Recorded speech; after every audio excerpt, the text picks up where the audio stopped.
In this video, I'm gonna show you how to draw on a story in Facebook. So first, you wanna click Add to Story. And now you wanna choose an image. I'll choose this one. And here you wanna click Draw. You see here, Draw.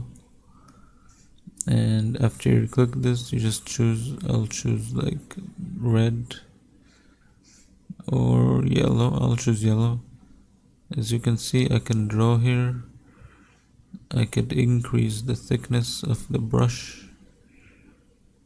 I could use this eraser to erase stuff.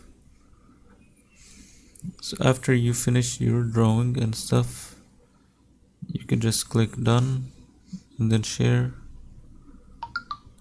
And this is basically how you draw on a story in Facebook.